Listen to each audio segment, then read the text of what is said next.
and Bhakti Rasamrita Sindhu, which Rupa Goswami has compiled. There, as we know, he has kept the names as Lahari, that is waves. Okay, so the Purvi Vibhag, eastern section, the first one is the Pratham Lahari was Samanya Bhakti, and second Lahari, second wave is the Sadhana Bhakti. So Prabhupada has given many chapters on this wave of Bhakti Rasamrita Sindhu. So specifically, I hope all of you have this Nectar of Devotion Prabhupada hard copy or soft copy book with you. Okay, you can refer in between. Okay, so chapter 2 to chapter 14. Okay.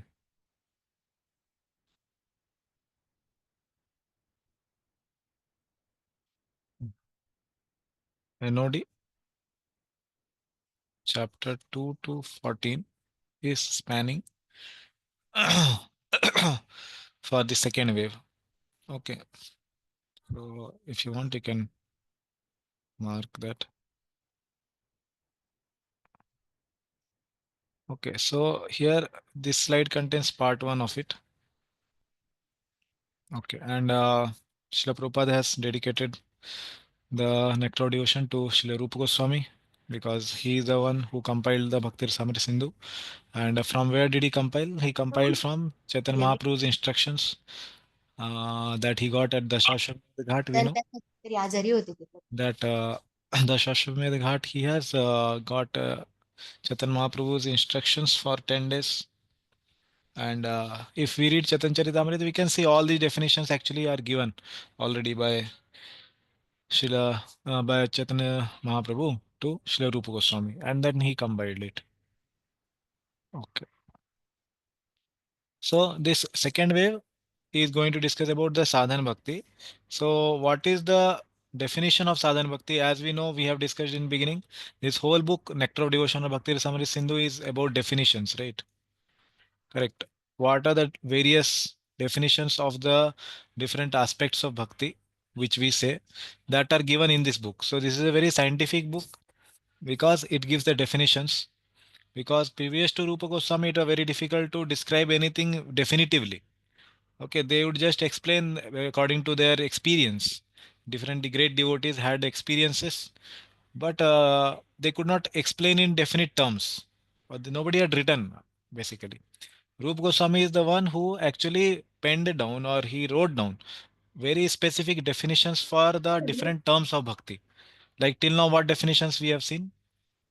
Do you remember what all definitions we have seen till now? Not much. I think we have seen only very few. Which definition we have studied till now in Bhakti Rasamrita Sindhu or NOD till now?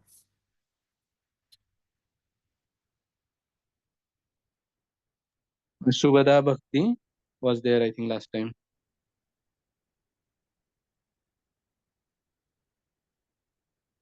Yeah, that was a speciality of bhakti. Previous to that, we studied Uttama Bhakti. Okay, what is Uttama Bhakti? Correct. Previously, Rupa Goswami described this Uttama Bhakti. Anyabhelashita Shunyam Jnana Karmadi Anavritam Anukulyena Krishnanushilanam Bhakti Uttama. Uttama Bhakti he defined earlier. So now onwards, after this Bhakti was described, there the realm of Uttama Bhakti started. From there, the book is describing Uttama Bhakti till the end. Okay, that was Bhakti Rasamrita Sindhu 1.1.11 to the end of the book. Okay, this Bhakti definition is going to be valid, and the realm of Uttama Bhakti is only going to be there. Means everything described in the book will be about Uttama Bhakti, means highest form of Bhakti. That only is going to be described in the whole book. Now, when the Sadhana Bhakti comes, is it going to be under Uttama Bhakti or it's outside Uttama Bhakti now?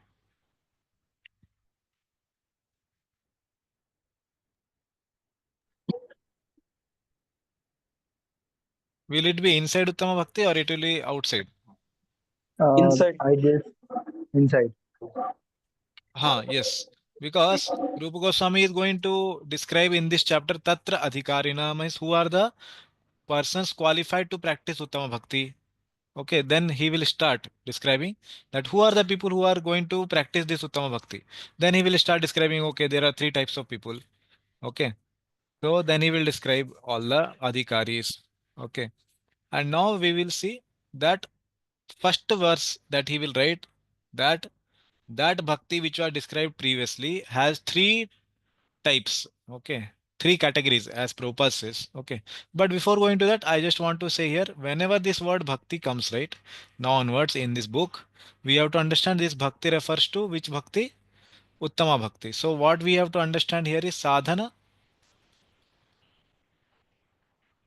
uttama bhakti. Okay, so this we have to keep it in mind that this is there always in the book. Now later we will see a definition of raganuga bhakti.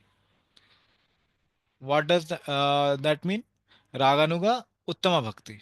We will see a definition of Vaidi Sadhana Bhakti. Vaidi Sadhana Uttama Bhakti. Okay, that means. So please note that this Bhakti term, whenever it comes in this book, it means only the Uttama Bhakti, which is Anyabhilashita Shunyam Gyan Karmadi Anavritam Anukullena Krishnanu Shilenam Bhaktir Uttama. That only is going to be described by Rupa Goswami. Why? Because last time we discussed that when we want to define anything, like we want to define water, should we define water which is clean or should we define water with some impurity? Which water we will define? We want to give definition of water.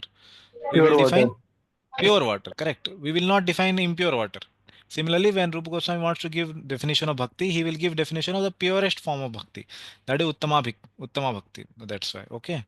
Now let's go ahead and see that types of bhakti, okay, which are described by Rupa Goswami. And Prabhupada, if we see, he will write the very first line, he writes the three category of devotional service which Rupa Goswami describes in Bhakti Sindhu as are listed as devotional service in practice, devotional service in ecstasy, and devotional service in pure love of Godhead. Okay, so basically they can also be told as the categories of bhakti.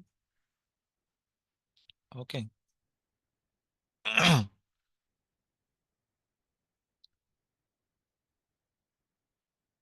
Yeah. So now here the beginning bhakti is being classified.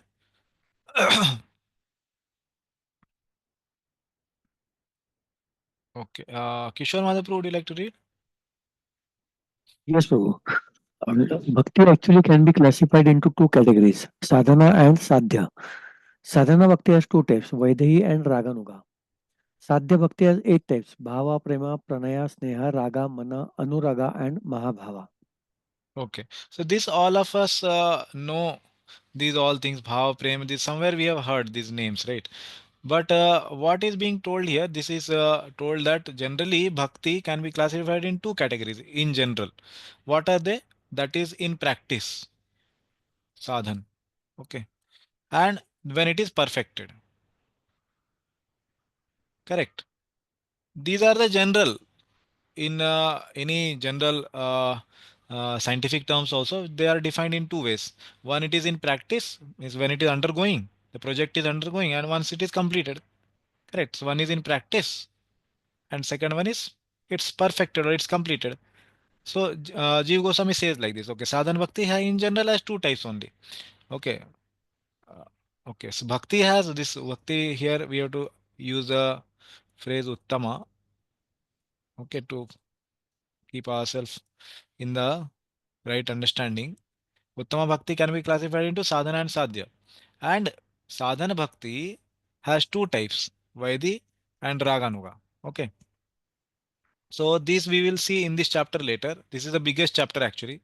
Chapter means this way which Rupa Goswami has described, because that's why Prabhupada has taken so long. 2 to 14. How many chapters is that? 15 chapters.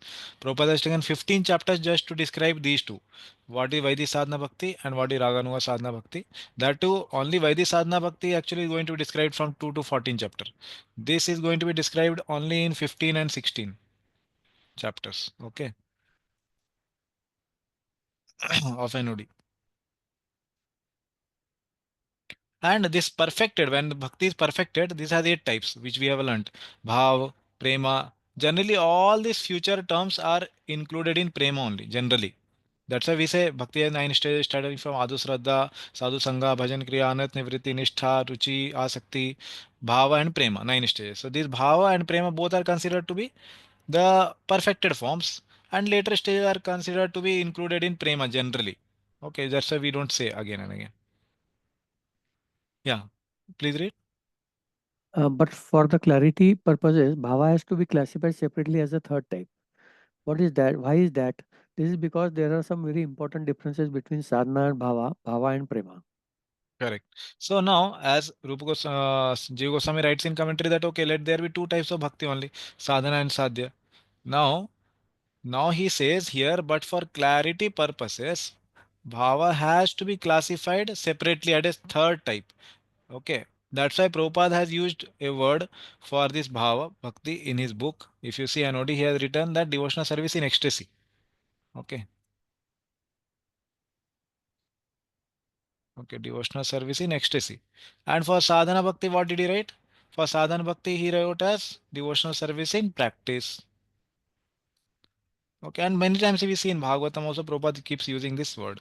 And for prema, what does Prabhupada write? Devotional service in pure love of Godhead. Okay, devotional service in pure love. Okay, these are the three terms that Prabhupada uses. So first one is devotional service in practice he uses for sadhana bhakti. For bhava bhakti he uses the word devotional service in ecstasy. And for prema bhakti he uses the word devotional service in pure love. Okay, so now we'll see what are they. Yeah, please read Prabhuji. Yes, Prabhu. Why can't bhava be clubbed with prema? There are still some impurities present in bhava due to traces of serious aparadha. Uh, should I recite the slok, bro, or purport Yeah, only? yeah, Utpanna, I will read. उत्पन्नरतयः सम्यक् नैर्वग्न्यम् अनुपागताः कृष्ण साक्षात् कृतौ योग्याः साधकाः परिकीर्तिताः. Yes, Priya. those are called practitioners, sadhaka, who have developed rati for Krishna and are qualified to see Krishna directly, but who have not completely extinguished the anarthas. Yeah. So now first reason is given why bhava should be kept separate. Why it cannot be clubbed with prema if it is there as sadhya. Why it cannot be clubbed with prema? The first reason that is given here is that there are still some impurities present in the bhava. Some impurities are still there. Why? Why are there? Why are they there? Due to the traces of serious aparad. From where this serious aparad? Either in this lifetime or in previous lifetime. Okay, wherever. But there are present. Okay, for that what is quoted here? This is again Bhakti Sam Sindhu. We will study this in the third wave. The definition of Bhava Bhakti, okay, when it will come, there this definition will be given by Rupa Goswami. What is the definition of Bhava Bhakti? Okay, this is actually the definition of Bhava Bhakti. What is there? Utpanna Rataya. What has arisen? Utpanna means that something has arisen or awakened. What has awakened? Rataya Rati. The Rati for the Lord has awakened.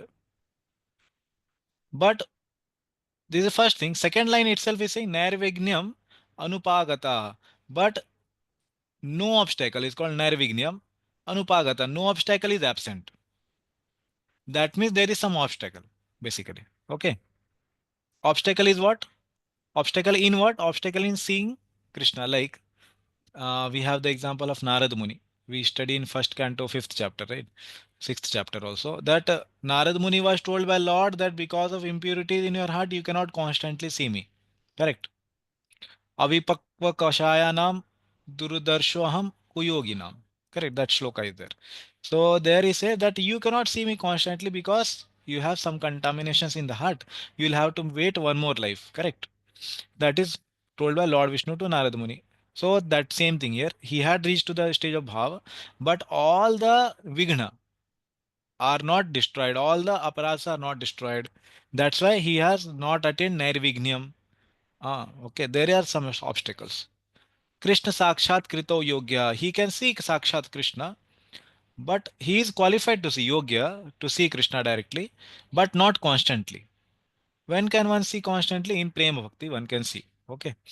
So this is the Bhava Bhakti. First reason is it still has some impurity, that's why it cannot be clubbed with Prema. Okay, read ahead, Prabhuji. Okay, I'll read the shloka. Yeah. अविज्ञात अखिल क्लेशाः सदा कृष्णाश्रित क्रियाः सिद्धाः स्युः सन्तत प्रेम सुखायास्वाद parayanaः. And this is the definition of what? This is a definition of prema bhakti in the fourth way. Who is a devotee who has attained prema bhakti? Okay, this is fourth way it will come. Yes, please read the translation. Those who experience no suffering at all, who perform all actions while taking shelter of Krishna, and who always taste the happiness of continuous prema, are known as the perfected devotees. Correct. So, though perfected devotees, who are the perfected devotees? The prema bhakta, who has attained the stage of prema. Okay, they have attained the stage of prema. They are called perfected devotees. Siddha, Shu. Okay, what is their experience? Avigyat, unknown. What is unknown to them? Akhila klesha, all the klesha, any kind of disturbance is unknown to them. Any kind of suffering is unknown. Okay, avigyata akhila klesha. Sada, Krishna Ashrit Kriya, their activities are in shelter of whom always? Krishna Ashrita. They always take shelter of Krishna in all their actions. And what they do? Santata prema santata. Santata means always. There is no disturbance. Okay, for Bhava Bhakta there was gap because of impurity. Correct. He cannot constantly see Krishna. But here he is saying Santata prema saukhya. Always he can enjoy the sukha of prema. He can taste aswada parayana. Continuously he can taste the nectar of prema bhakti. This is the stage of prema. So there you can see very clear difference between prema bhakti and bhava bhakti. And now the second reason is given that rasa doesn't fully manifest at the stage of bhav, but at prema the rasa is fully manifested. Okay, at prema rasa is fully manifest, but not at the stage of bhav. So what is the first reason? First reason is that at bhava bhakti there are some impurities. Second, at prema bhakti the rasa is not fully rasa is fully manifest at prema bhakti. Bhava bhakti it is not fully manifest. So that's why bhava bhakti cannot be clubbed into prema bhakti. Okay. Now, then why can't bhava be clubbed with sadhana? Okay, you are saying that there are impurities in bhava bhakti, then we are better to club it with sadhana bhakti, right? So let's see what is the answer. Okay, somebody else can read. Madhav Harinam Prabhu, would you like to read? Hare Krishna, Prabhuji. Hare Yes, Krishna. in Bhava, there is direct realization of Lord, though it is intermittent. Krishna Sakshat Kritau Yogayaha. But in Sadhana Bhakti, there is no direct realization of the Lord. Correct. Now there is difference between bhava and sadhana also. What did Prabhupada say about sadhana bhakti? Which type of bhakti it is? Devotional service in practice. Okay, that Prabhupada says it is in practice. And what did he say about bhava bhakti? Devotional service in ecstasy.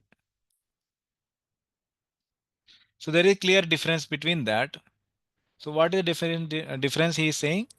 In bhava bhakti there is direct realization of the Lord.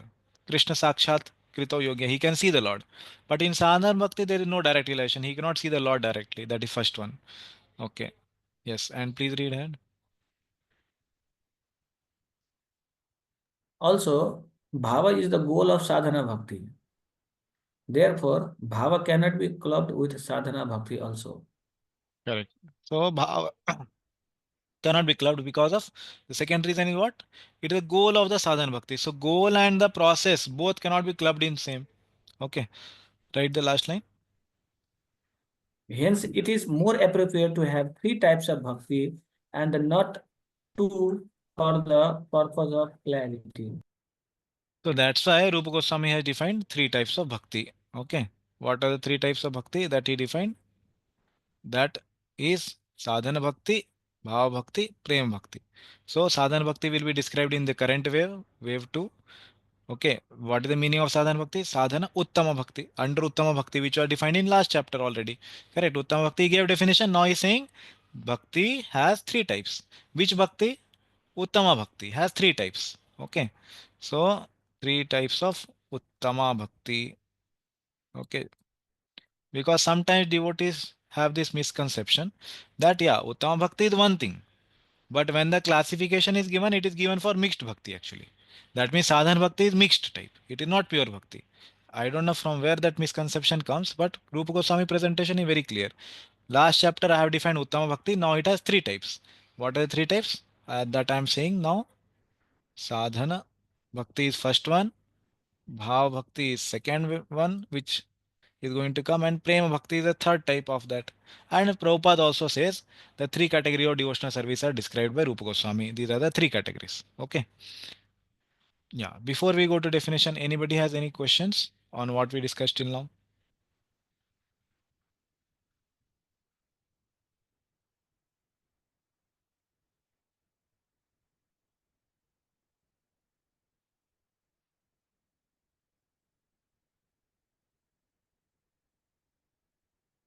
Okay.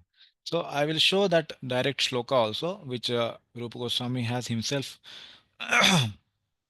composed, so that you can understand that yeah, this same thing Rupa Goswami is saying. Okay, see the screen. Sa bhakti sadhanam bhava prema cheti tridha udita. Okay, this is told by Rupa Goswami. Okay, in the beginning of the chapter, what he's saying, that bhakti, sa means that lady. Which lady he is talking about? Last chapter, who was described last chapter? Uttama bhakti was described. Sa bhakti, that bhakti. Okay, what are the three types of that bhakti? Sadhana first, second bhava, third prema. Okay, so these are the three types of bhakti which I have categorized. Rupa Goswami is saying, and then there is commentary which we saw now. Okay, the same thing Vishwanath Jhadakura has explained, that cannot be clubbed together. Okay, this is the Rupa Goswami's presentation. Yes, Yamuna will ask too. Any question? Yes, Proji. So for the categorization, like, so you said that 2 to 14 chapter will be sadhana bhakti, right? Ah, yes, yes, yes. Referring to Prabhupada's Nectar of Devotion. Yeah, sadhana bhakti 2 to no, not 14. Here I have told, where is that? Yeah, Vaidhi sadhana bhakti. Yeah, 2 to 14 is Vaidhi sadhana bhakti. 15 and 16 is Raganuga sadhana bhakti. So sadhana bhakti as together we can say will be going from 2 to 16. Okay, it has two parts. Sadhana bhakti has two parts. Vaidhi and Raganuga will be 15 and 16, and 2 to 14 will be Vaidhi. Okay. Okay, so Raganuga doesn't comes under Bhava or Prema. No, no, It's no. It is practice only. It is in practice. It is in Raganuga is in practice. Okay. okay. So it will come in sadhana bhakti only. It is in practice, Raganuga. It is not perfection. It's not in Bhava and Prema. Bhava and Prema are the results of Raganuga sadhana bhakti. Okay. Okay. Okay. Yeah, It will got it. come. It will come. I think today only we will discuss. As of now, I can show that verse only directly. That bhakti has shloka number 5. Huh. See the shloka number 5. Yeah. Please read this, Roy. Vaidhi Raganuga Cheti Sadvida Sadhana Vidya. Translation. There are two types of sadhana bhakti, Vaidhi and Raganuga. Okay. Na? So there are two types of sadhana bhakti only, Vaidhi and Raganuga. Vaidhi bhakti will start from sixth shloka that we will see today. Okay. Yeah, Is okay, it Prabhu. okay? Yeah, clear. Okay. Yeah, many times that also misconception devotees have, that whether Raganuga is a practice or whether it is a perfection. Where does it come? Okay. So here Rupa Goswami's presentation is very clear, and Prabhupada also says the same thing. It is in practice. Okay. Okay. So now we will go to the second topic. Okay. The definition of sadhana bhakti. That is the topic of this whole chapter. Definition of sadhana bhakti.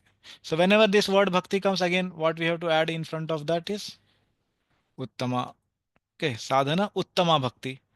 And sadhana, what did Prabhupada describe it as? Devotional service in practice.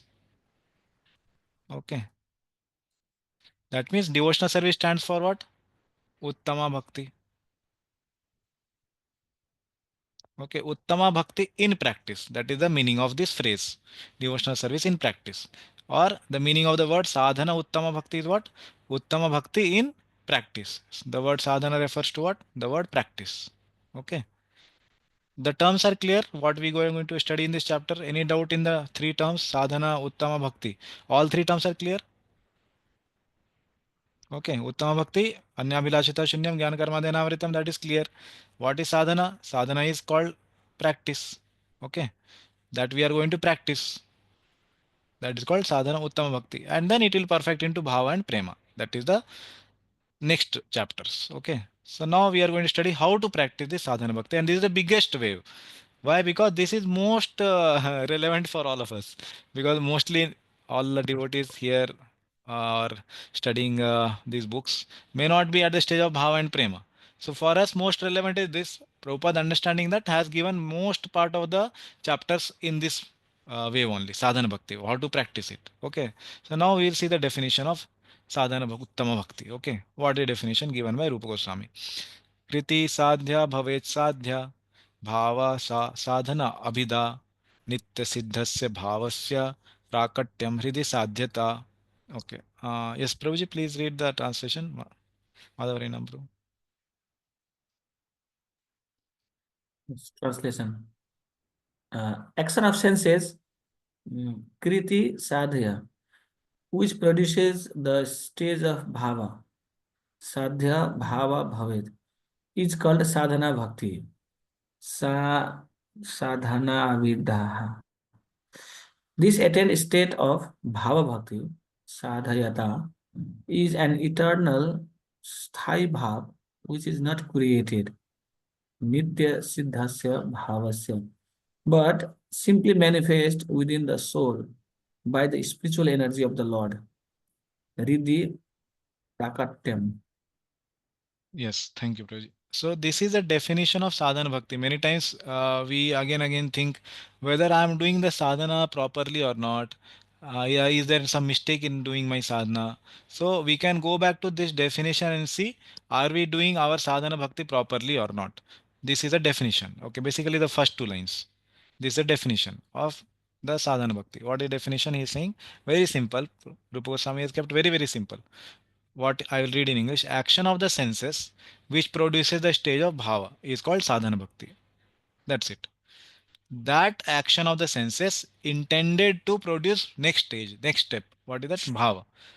With that intention, the activities are done is called sadhana bhakti. Okay.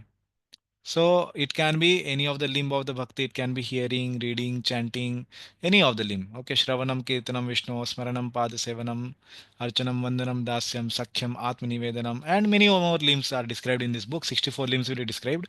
All those limbs, when done with the intention to attain bhava, bhakti, then only it is called sadhana bhakti.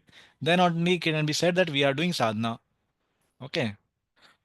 Otherwise, with any other goal of dharma, artha, kama, moksha, if it is done with that goal, it is not sadhana bhakti. Okay, it is some other type of mixed bhakti. Okay, that is the definition. And then second two line, what the Rupa Goswami is saying, where is it present this bhava which is going to begin to manifest in our heart after we have completed our sadhana bhakti? Where is it present? First thing he is saying, it is not created. Means eternally, it is eternally situated somewhere, but it simply manifests within the soul by the spiritual energy of the Lord. Okay, so this we will study more in the third wave in Prabhupada's chapter 17 and 18, that from where this Bhava Bhakti manifests, it is there and then eternally, and then he is also now going to quote the shlokas, okay, that it is manifested in the heart. Okay, let us see. I think it is going to come here only. Yes. Please read this, Prabhuji.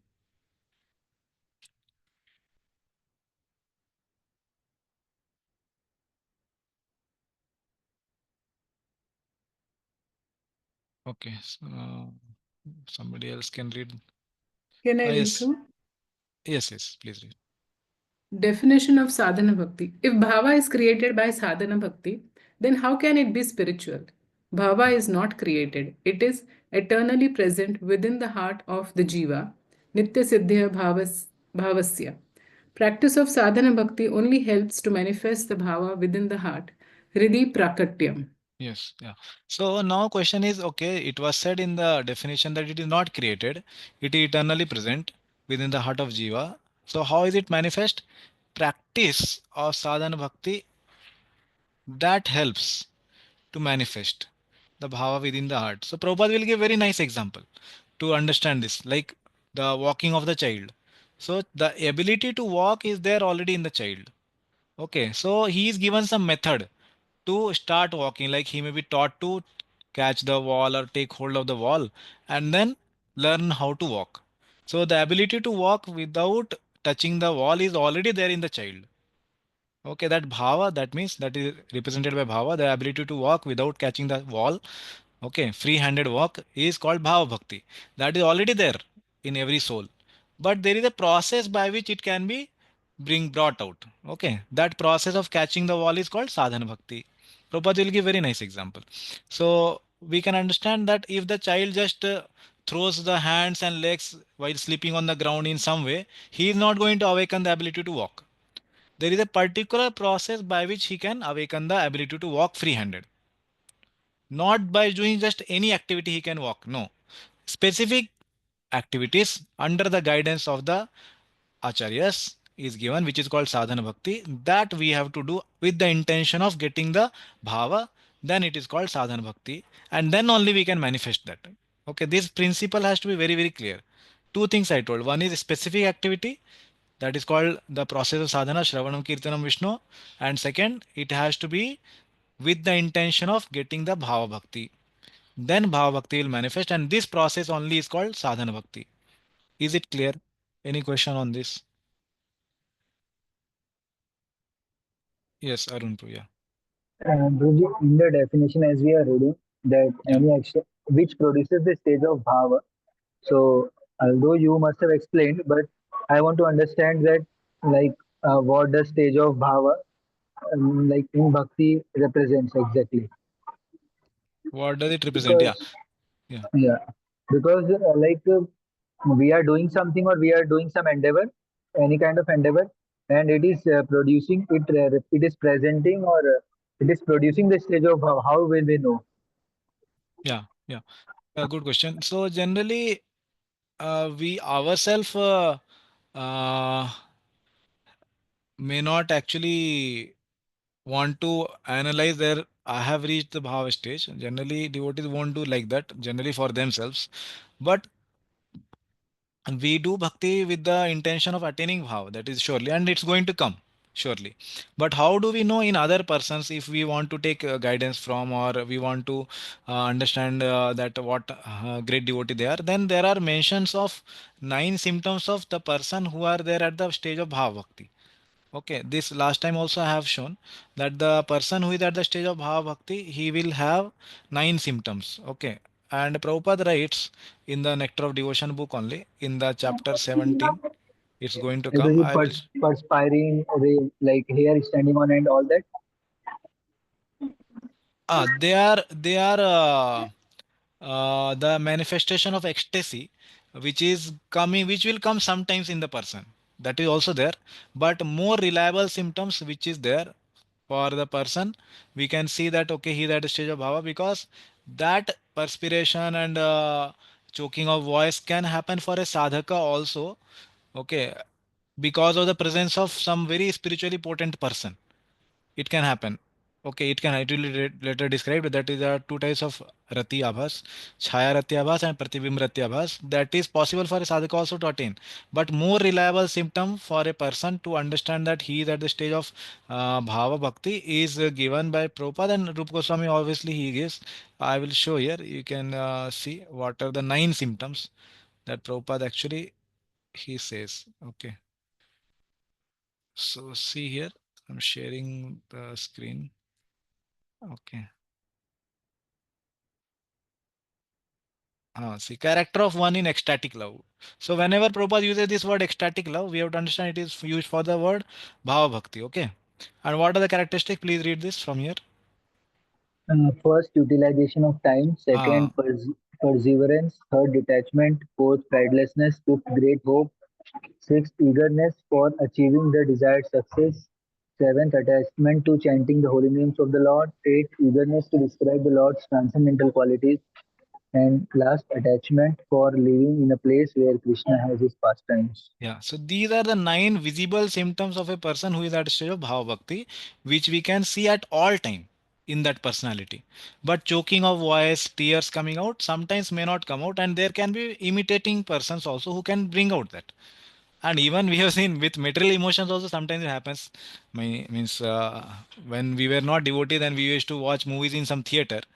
Okay, then if the movie has some very intense scene going on, very emotional scene, then we may start crying or hair standing on end if it is some such kind of movie. Okay, we can experience with that with material emotions also. But we are not taking away anything from the spiritual emotions; they are very high standard. But I am saying that those experiences can be very much imitated and they are not reliable and cannot be seen always. What can be seen always is these all things. Okay, these 9 things which Prabhupada and Rupa Goswami has described. Okay, is it Which okay, can we say Prabhuji? like these are more tangible, which can be observed with senses or understood with mind easily. Yeah, reliable. Yeah, I would use the word reliable. They are more reliable symptoms because they cannot be, faked. Nobody can fake utilization of time. Avyarth kalatum. 24 hours being busy for Krishna. Nobody can fake it. 1 or 2 days they will do, but after that they will become mad. Okay, perseverance, that kind of tolerance for Krishna, then detachment. 1 or 2 days they may imitate. But whole life, every day, every hour to do in that mode of being in that state of pridelessness, great hope that Lord will give His mercy, eagerness for achieving the desired success, that is prema, Krishna prema, and attachment to chanting and of the holy name of the Lord, to always being attached to that. That cannot be imitated much. Little bit 1 or 2 days, but not much. Okay, na? Yeah. Thank you, Prabhuji. Hare Krishna. Okay, now we'll continue. So if this very very important thing is clear, that 2 things I told, one is specific activities has to be done, Shravan Kirtan Vishnu, 9 limbs or 64 limbs, and then that too with the intention of attaining Bhava Bhakti, then it is called Sadhana Bhakti. Okay. Now we'll go ahead. Yes. Yes, Mataji, please The continue. definition of sadhana bhakti. If bhava is created by sadhana bhakti, then how can it be spiritual? Nitya Siddha Krishna Prema, Sadhya Kabhu Anaya Shravanadi Shudha Chitte Karaye Udaye. Pure love of Krishna, Krishna Prem, is eternally established in the hearts of the living entities, Nitya Siddha. It is not something to be gained from another source, Sadhya Kabhu Naye. When the heart is purified, Shuddha Chitte, by hearing and chanting, Shravanadi, this love naturally awakens, Karaye Udaya. Yeah, so this is a Chaitanya Charitamrita we have seen. This shloka comes. Okay, that Nitya Siddha Krishna Prema, that Krishna Prema is Nitya Siddha. It is eternally situated. It is never to be attained from some other source. Sadhya Kabhunaya. It is not to be attained from other source. How will it will be awakened in the heart? Shravanadi Suddha Chitte. In the Suddha Chitta, in the pure hearted person, by the process of the 64 limbs or 9 limbs, by the devotional service practice, or basically the sadhana bhakti. Okay. Karaya Uday. One can awaken it. Okay, this is a reference given. That yes, it is not created, it has to be awakened in the heart. The potential is there in everybody's heart to awaken it by the process of sadhana bhakti. What example Prabhupada is going to give? Child walking free-handed. Okay, that example he is going to give. Now the question is about creation. So now suppose we discuss about any spiritual subject or any spiritual entity like soul. Okay, if I ask, is the soul created by Krishna or not? Somebody like to answer? Does Krishna create any soul? Yes or no? Okay, how many say yes, Krishna creates the soul? Krishna created the souls. Raise your hand in Zoom or whatever. Did Krishna create the souls? Nobody answering. Okay. Okay. Yes. Okay. Those who raise hand means yes. Okay. And would somebody like to answer? If yes, why? If not, why? And is it both? The yes, he created also, he did not create also, or none of these? Yes, Madhavari Namru want to say something on this? Hare Krishna Prabhuji. Just I'll Hare Krishna. try. Krishna said that Aham Sarvasya Prabhavo Mata Sarvam Pravartate Iti Matva Bhajanti Man Buddha Bhava Samamita. So everything is coming from Krishna. So that's Hmm. why, of course, he had created, because in the beginning he was Krishna Hmm. alone. Then he created. Then Radharani appeared. Then Balramji Hmm. appeared, and then Jiva Shakti appeared. So there must be some time that we all have been desired by Krishna and we will have created. Hmm. Okay. Okay. Anybody else want to answer? This was about yes, Krishna created. Somebody want to answer in the second one? If Krishna did not create, you have anything to say? So in one lecture, I've heard Uh, that because we are part and parcel of Krishna, so we are uh, eternally existing. But for the pleasure of Krishna, he expands in the sense he creates them.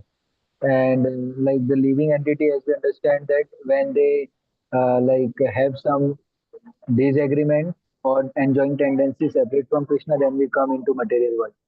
So okay. he is putting us into material world. So in that sense, we can say so. Little words, something looks like Achinta Bheda. Both are there simultaneously. Okay. Okay. Okay. Anybody else want to respond to this question? Okay. ठीक है. I will show the answer. I don't want to give the answer. Krishna himself is going to speak the answer. We will just read it. Okay. I know all of you must have seen this shloka. Okay. Let's read the translation. Yes, Arun Prabhu, please read the translation. Never was there a time when I did not exist, nor you, nor all these kings, nor in the future shall any of us cease to be. Okay. So Krishna himself is saying that there was never a time when he did not exist. He is saying about himself. Okay. Very clear. Nor you. Who is this you? Arjuna. Or the souls basically. Okay. The souls always existed. That means there was no time when the souls did not exist. Nor all these kings, all the souls basically. And nor in the future shall any one of us cease to be. Means always in future also we will exist. That means what Krishna is saying, there was no time when I created you. All of us have been always existing. There was no creation of souls. Okay. That's why they are always there. How can we understand? We cannot understand with our material mind and senses because we always try to think in past, present, and future. And many of the acharyas have explained that spiritual topics cannot be understood by the material mind because past, present, and future are involved in the material time. Okay, which is the shloka? That is what is it? Jivado. How does it start? We cannot um, we cannot grab the spiritual matters from material senses. Swayam is Shrutiyada. Ah, yes, yes. How does that shloka start?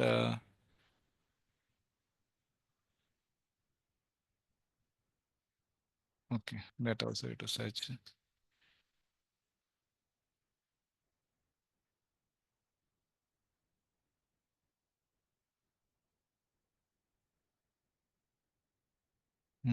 Yeah, okay. अतः श्री कृष्ण नामादि न भवेत ग्राह्यम इंद्रिय है seven मुखे ही जीवादो स्वयं स्फुरति यदा please read this translation Therefore, Therefore, material material senses. Yes, Mother. Therefore, material senses cannot appreciate Krishna's holy name, form, qualities, and pastimes. When a conditioned soul is awakened to Krishna consciousness and renders service by using his tongue to chant the Lord's holy name and taste the remnants of the Lord's food, the tongue is purified and one gradually comes to understand who Krishna really is. Hmm. Yeah. So this is how this is a process by which we can understand spiritual subject matters. Okay. At this time, we cannot fully understand. If somebody says, yes, yes, I understood, souls cannot be created. That means either he is lying or he is already spiritually perfected. That's why he's understanding. Okay. So otherwise, we cannot understand with material senses. That is very true. And there is one more proof, one more shloka which I can quote here that says that how as we gradually purify, we will understand the spiritual topics. Okay. Yeah. Okay. Mataji, please read the translation. When a diseased eye is treated with medical ointment, it gradually recovers its power to see. Similarly, as a conscious living entity cleanses himself of material contamination by hearing and chanting the pious narrations of my glories, he regains his ability to see me, the absolute truth, in my subtle spiritual form. Okay, very clear, right? So as a living entity clears himself of material contamination by what process? Shravanadi, as it was told in the current shloka, right? By this process, as we purify ourselves, what we will do? We will be able to regain the ability to see Krishna and the spiritual topics we can understand. Okay. This is 11th canto, 14th verse, 14th chapter, 26th verse. Yatha yathatma parimrijyate aso. Okay. So these are the two proofs we can see that show that we cannot understand spiritual topics currently, but at the same time, the souls are not created. Any spiritual entity is not created. They are always eternally existing. Okay, let's go ahead. Yeah. Yes, Mataji, please continue. Definition of sadhana bhakti. If bhava is eternally present, then what is the meaning of Guru Krishna Prasade Paye Bhakti Lata Bija? It means that one attains the sadhana by the mercy of Guru and Krishna. Srila Prabhupada writes, dormant devotional service to Krishna is within everyone. Simply by associating with devotees, hearing their good instructions, and chanting the Hare Krishna mantra, dormant love for Krishna is awakened. In this way, one acquires the seed of devotional service. Guru Krishna Prasade Paye Bhakti Lata Bija. Yeah. So same thing, by following the process of hearing chanting, one can awaken the dormant devotional service. Yeah. Please continue. Srila Prabhupada on definition of sadhana bhakti. Practice means employing our senses in some particular type of work. Therefore, devotional service in practice means utilizing our different sensory organs in service to Krishna. Kriti sadhya. Practice means employing both the mind and the senses in practical devotional service. Kriti sadhya. This practice is not for developing something artificial. Nitya siddhasya bhavasya. Yeah, so this is bhava which we are going to attain by the process of sadhana bhakti is not to be something artificially gained. Okay, it is dormantly there in the heart, which is to be awakened. Shravanadi suddha chitte kare uday. Like the sun arises, sun is not created, but it is arisen. Okay, like that. Yeah.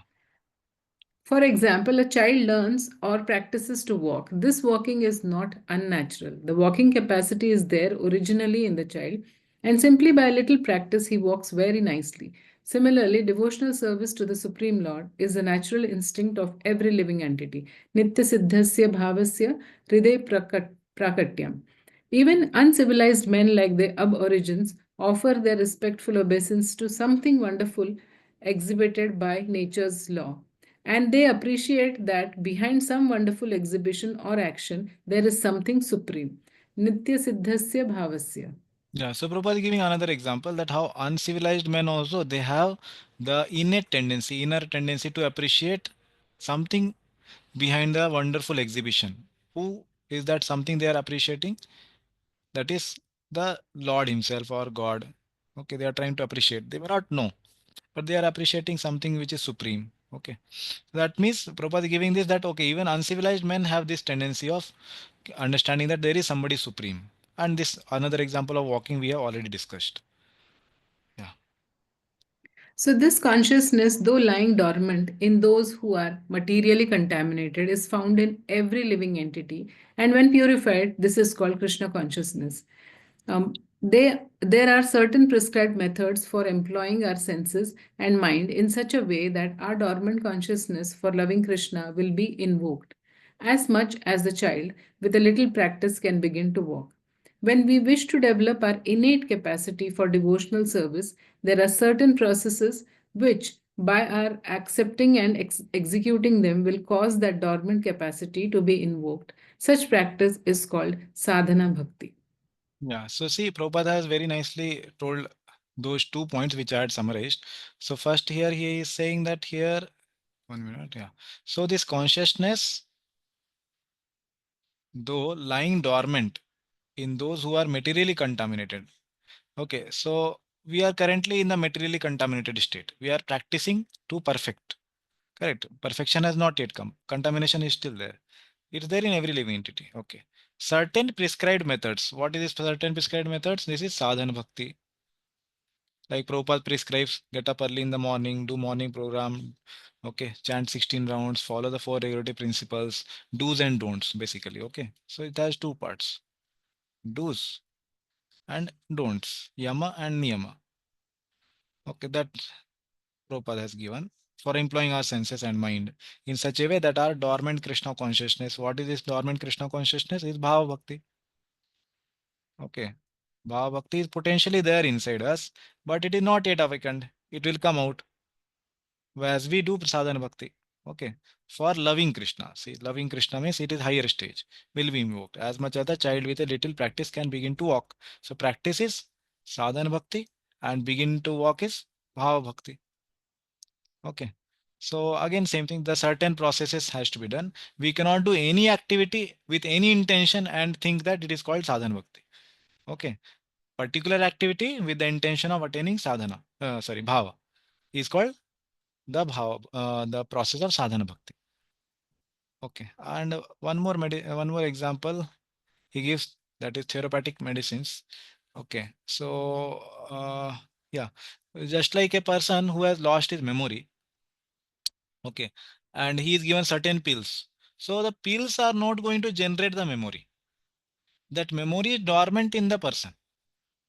Okay. Pills are helping that memory to come out. Okay. So pills will not insert some memories of the past.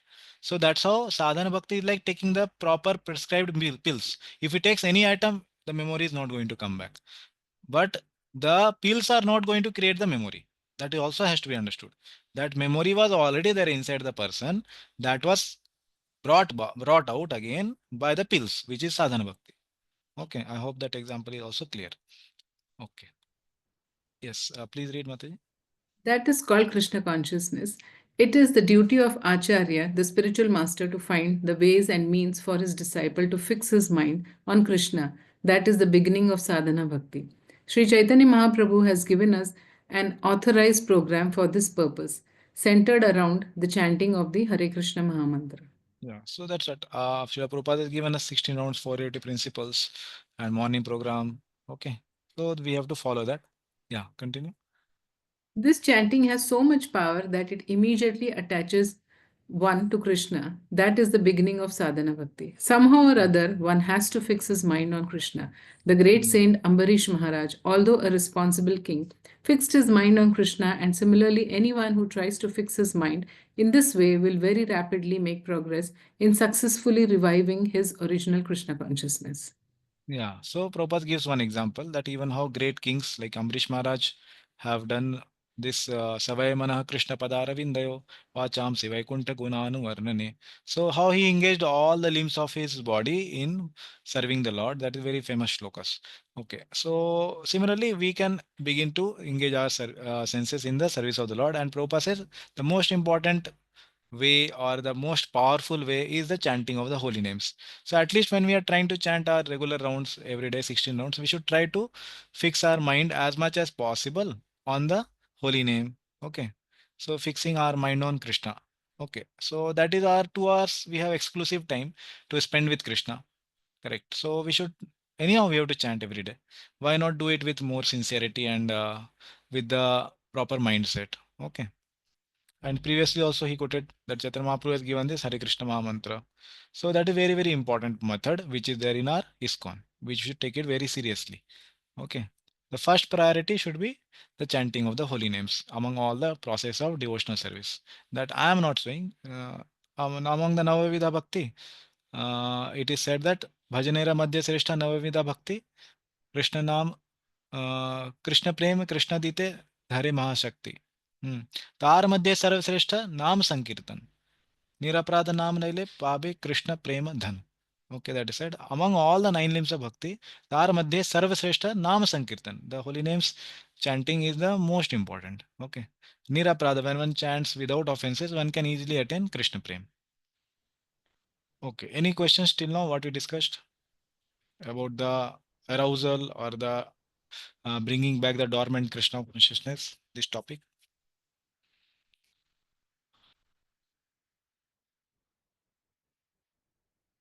Okay. So now we will go to the, okay, yes, Yamuna, let's flow. Hare Krishna Prabhuji. So my question is, like when we are referring that Prabhupada is mentioning that this dormant consciousness of loving Krishna, we are referring to it as a bhava. Mm-hmm. So why can't we refer it to prema? Why we are referring it only to prema, bhava bhakti? Yeah, prema also can be referred, but technically by definition, sadhana is that which awakens bhava bhakti. Okay, that is how Rupa Goswami is defined. And then bhava bhakti, when one crosses bhava bhakti, then next comes prema bhakti. Surely we can say prema is also dormant, as bhava is dormant, that is also there. But here technically, Rupa Goswami is defined like that. That's why. Okay, Prabhuji. Yeah. Okay, so now we'll go to this next topic, types of sadhana bhakti. What are the types?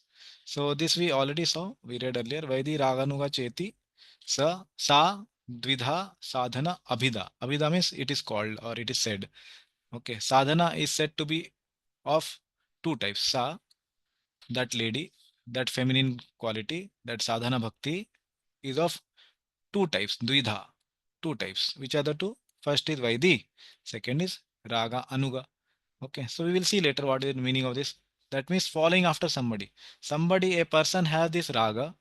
What is raga? Meaning of the word intense attachment to the Lord. Okay, that is called raga in simple terms. Okay, so intense attachment to the Lord. Somebody has becoming a follower of that person. Anuga. Becoming a follower of that person who is having intense attachment to the Lord. Trying to follow that person is called raga anuga. Okay. That is very, very crude and very simple terms I am trying to define. Later we will see more exactly what it means. Okay. And generally, according to Rupa Goswami in this book, this raga is present in Vrajvasis. Okay, like Nanda Maharaj, Yashoda, all they have the raga, and person trying to follow after them is called raga nuga. And then the first one is Vaidhi. Vidhi. This Vaidhi comes from the word Vidhi. Vidhi means rules and regulations. That person who follows bhakti does bhakti based on rules and regulations. Because of the impetus of some rules and regulations is called Vaidhi Sadhaka. Okay. So there are two types of sadhana bhakti, Vaidhi and Raganuga. Now Rupa Goswami is going to define the Vaidhi sadhana bhakti. So again here I want to specify whenever we say this Vaidhi sadhana bhakti means here we have to add what? Uttama, pure form of bhakti. It has three divisions, sadhana, bhava, prema. In the sadhana, there are two divisions. Okay. So here I will write now Uttama Bhakti has three divisions. Sadhana, bhava, and prema. This we saw in the first verse. Now sadhana bhakti itself has two divisions, Vaidhi and Raga Nuga. Okay. So now if anybody asks you, Prabhuji, Vaidhi sadhana bhakti is mixed bhakti or Shuddha bhakti? You can tell very clearly, Rupa Goswami or Srila Prabhupada has described it under Uttama Bhakti, which is Shuddha Bhakti. Okay.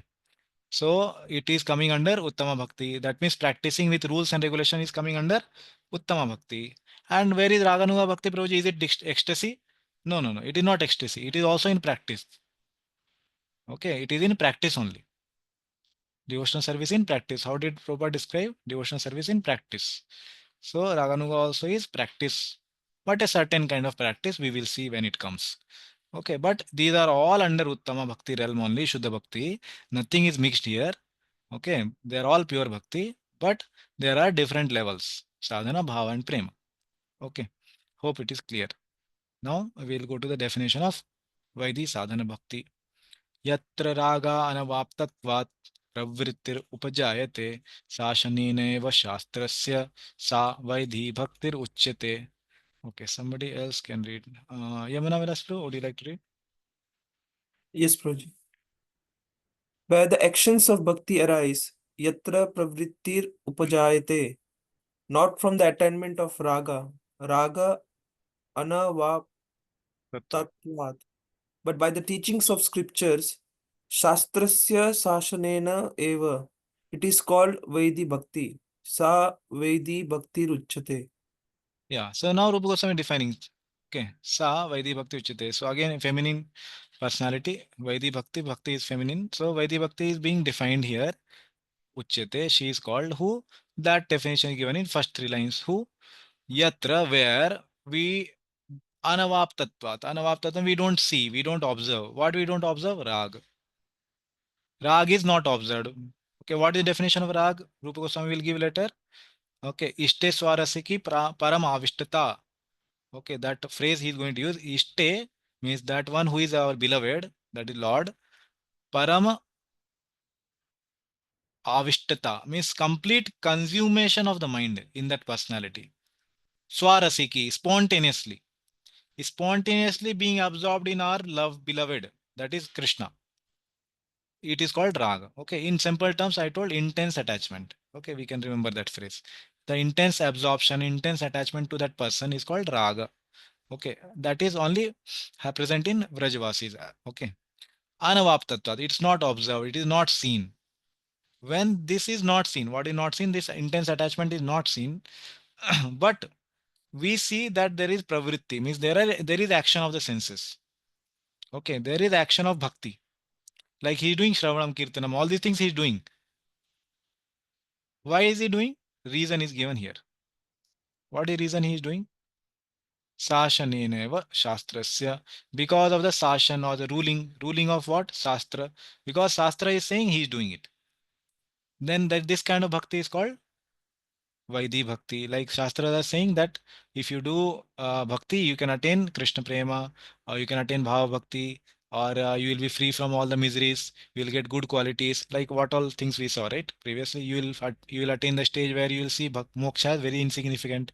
You will have the Sri Krishna Akarshani, you can attract Krishna. All these things person has in mind, and based on the instruction of the Shastra, he says that okay, I'll practice this Bhakti because Guru and Krishna are saying I will do it. Okay, he has faith in them and in the bhakti process based on Shastra. Okay, that is called Vaidhi Bhakti. Yeah, please read through. Definition of Vaidi Sadhana Bhakti. In this definition, Vaidi Bhakti is restricted to cases where Bhakti is performed exclusively eva by teachings of scriptures and not with an element of raga. With the attainment of raga, there will also be some use of scriptural teachings as well, but it is not called Vaidi Bhakti. Yeah, so the in this definition now here it is said Vaidhi Bhakti is restricted to cases when Bhakti performed exclusively by teachings of scriptures. Where did this word eva come? See, Sashaneneva, Shashan by the only ruling. See the word eva here. Shashaneneva. Here the word eva has come. Only because of the ruling of the scriptures. Okay, he is ready to do. Okay, and there is no element of raga. What did raga I define as?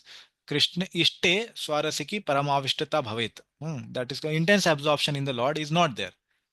Okay, so with the attainment of raga, which will be described later, there will also be some scripture. It's not that the person who has attained raga, he is acting out of scripture. Okay, he also does the activity based on scripture only, but the impetus, the desire to do the process of bhakti or shravanam kirtanam is not due to the scriptures. It is due to because of attraction to some particular personality in Vraja. Okay. Yeah, please continue. Srila Prabhupada on types of sadhana bhakti. The first part is called service according to regulative principles.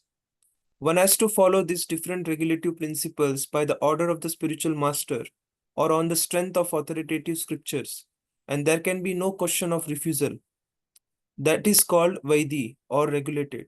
One has to do it without argument. Another part of sadhana bhakti is called Raganuga. Raganuga refers to the point at which, by following the regulative principles, one becomes a little more attached to Krishna and executes devotional service out of natural love. Yeah. So this is what Prabhupada has defined exactly the Vaidhi Bhakti and the Raganuga Bhakti here. Okay. So first one is there is no question of refusal to what authoritative scriptures what they are describing or what the spiritual master is saying. Okay, obviously spiritual master also is saying from scriptures only. Okay, Shashneneva Shastrasya. So Shastra is the center. So whatever that says, that person is not refusing because he has faith in them and he wants to progress in bhakti. That is called Vaidhi Bhakti. And here it is said Raganuga Bhakti is that refers to the point at which by following the regulative principles one becomes little more attached to Krishna. Okay, some attachment has started coming, and now his impetus of doing hearing, reading, and chanting is not only Shastra. It is also because I want to attain a particular mood of a particular Vrajavasi like Nanda, Yashoda, all that.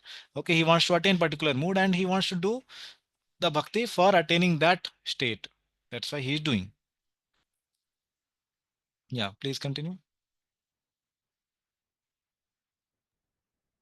For example, a person engaged in devotional service may be ordered to rise early in the morning, offer arti, which is a form of deity worship.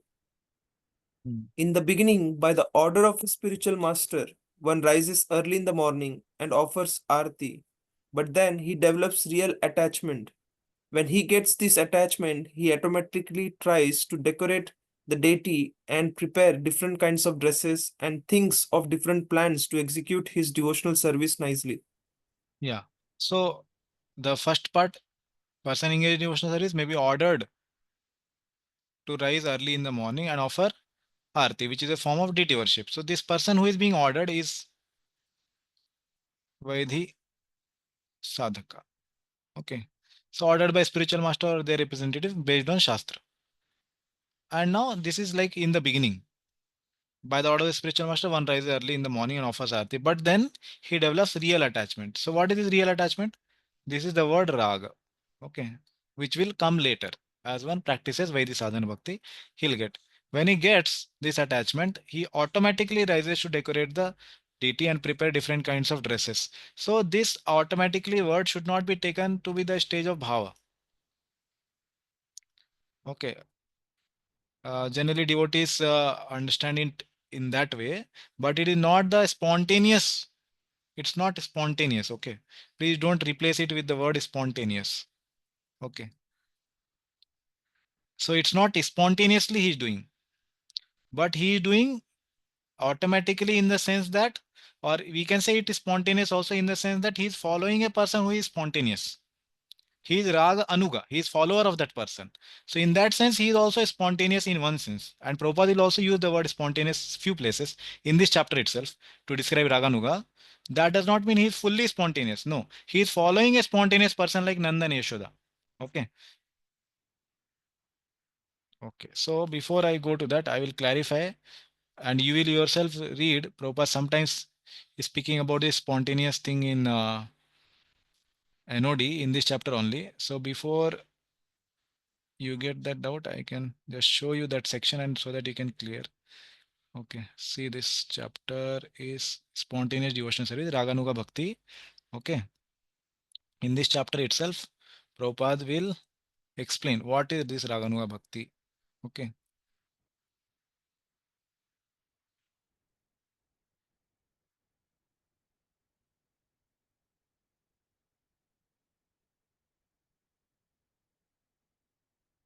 yeah.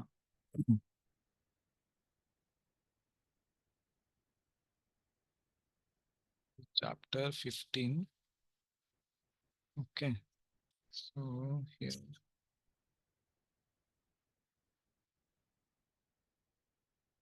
sorry, not 15, 16th chapter.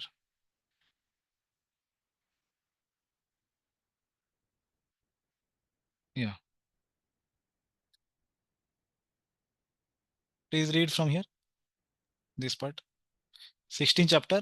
Okay, we are where the process of Raganuga Sadhana is described, 16th chapter. We are just reading one paragraph.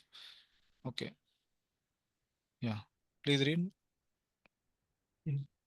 Persons desiring to follow in the footsteps of such eternal devotees of the Lord as the Vrishnis and Vrindavana denizens are called Raganuga devotees, which means that they are trying to attain to the perfection of those devotees. These Raganuga devotees do not follow the regulative principles of devotional service very strictly, but by spontaneous nature they become attracted but to some of the eternal devotees such as Nanda or Yashoda, and then try to follow in their footsteps spontaneously. There is a gradual development of the ambition to become like a particular devotee, and this activity is called Raganuga. Yeah. So this paragraph clarifies Prabhupada when he is going to that chapter and exactly defining, na, then he will not use the word spontaneous in the sense that they have become spontaneous.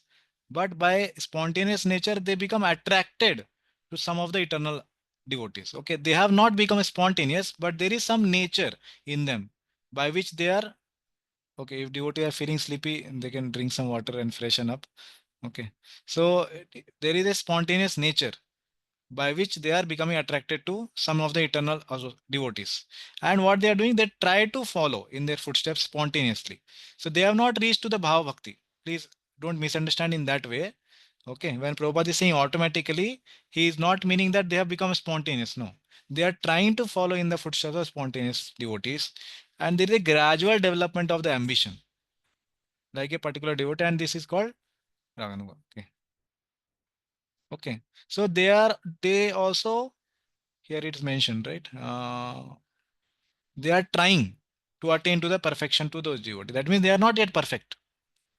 Okay, they have not reached Bhava Bhakti. They are also in practice. Okay. Okay, now we'll go back. Yeah. Now he will give proof for this presence of Vaidisana Bhakti in the scriptures. Okay. Any question till now?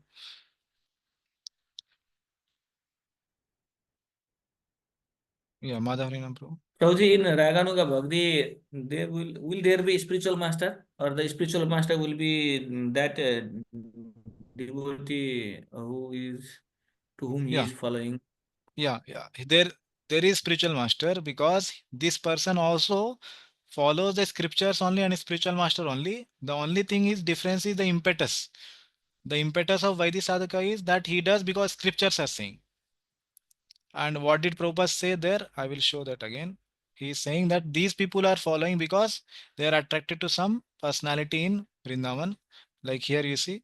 But by spontaneous nature, they become attracted to some of the eternal devotees such as Nanda and Yashoda.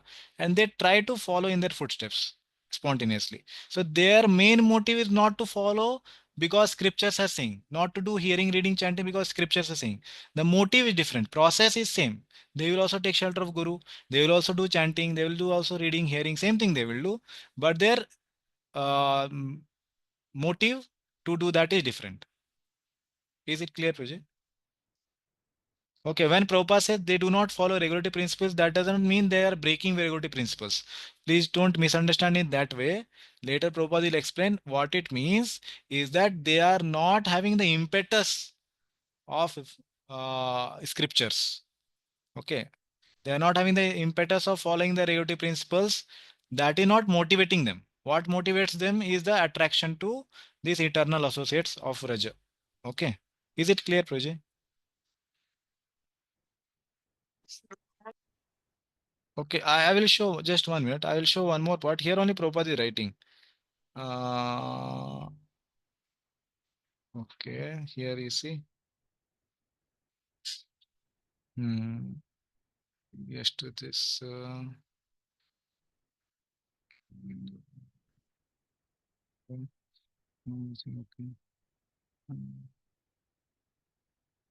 See, Madhavarina Prabhuji, can you just read this part?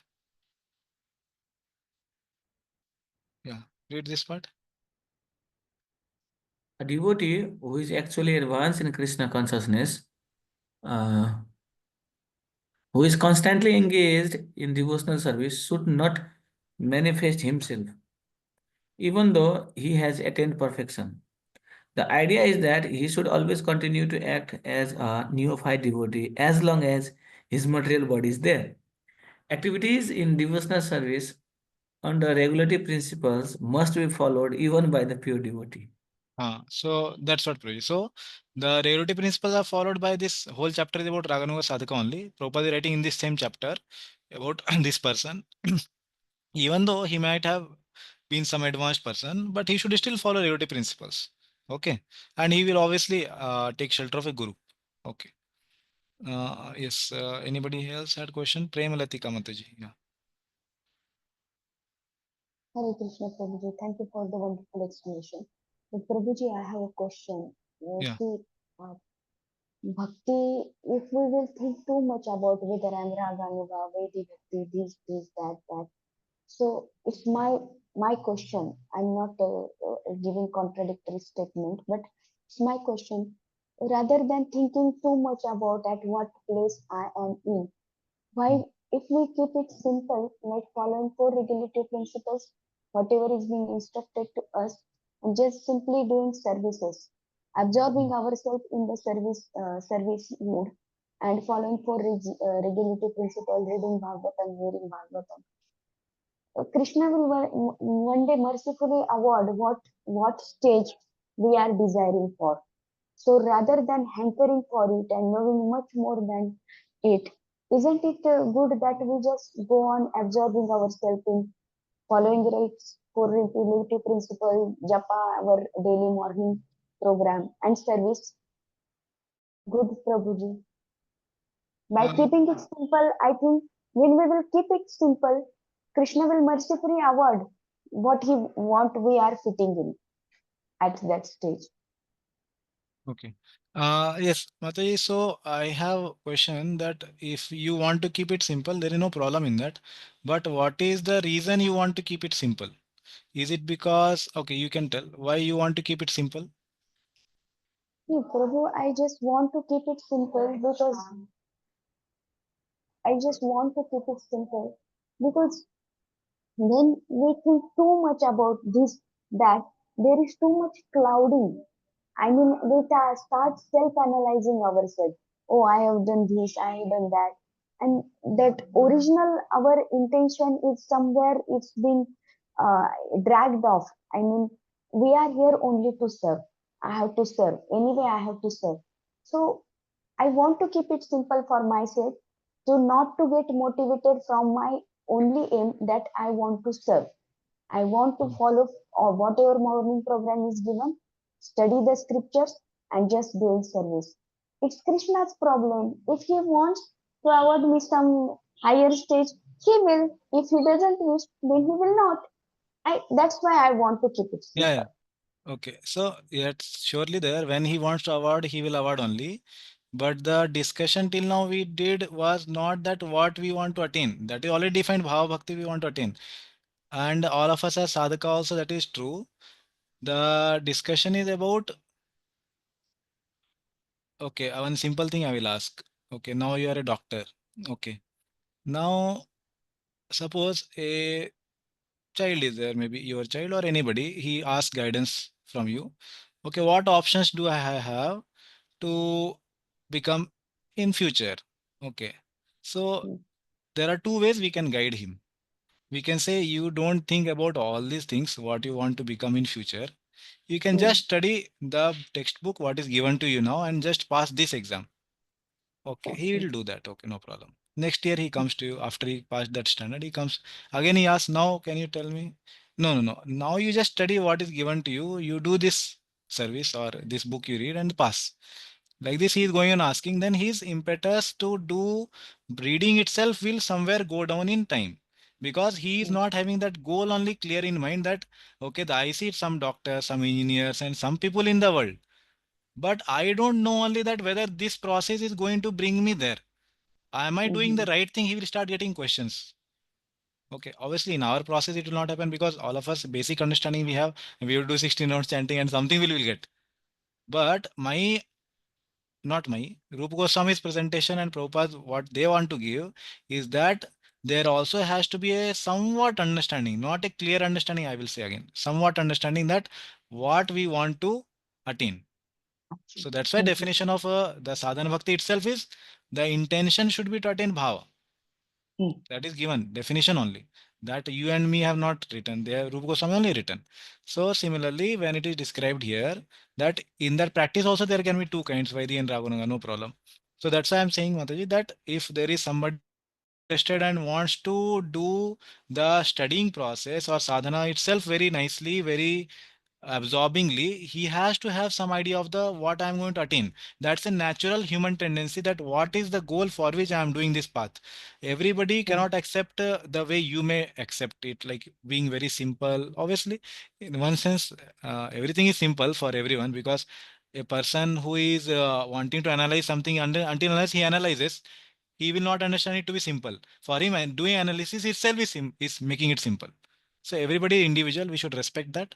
And I understand that way also, that yes, if you feel that is simple without thinking too much about goal, then that is also okay. But if somebody interested into, we can always tell them that yeah, these are the availabilities. You can get into IIT, you can become a doctor, you can you have all these options. And that person knows, okay, I can get this, then can study better. Okay, that's what I wanted to say. This thought came in my mind after hearing today morning's Srimad Bhagavatam class by His Grace Kalchakra Krishna Prabhu. He gave very wonderful example of Jayanand Prabhu when he was asked when I can go to back to Godhead, and he said, I only know to serve. So Hmm. I like that approach very much. That's why I asked you the Yeah. question. Yeah, Thank yeah, you, Prabhu. good. Yeah, so those who can accept that approach are very welcome in devotional service. They can do like that. And those who can take the approach here also, what is described, because there are all types of devotees. They may want to get motivated in this way. Them also we have the option. Robert told, obviously, right? He told, if you see, we have written so many books, but if you feel that it's too much and it's very difficult to read, then just chant 16 rounds. You will get perfection. But you want to read, then we have so much books. It's all scientifically based. You can read them also. Prabhupada himself is saying.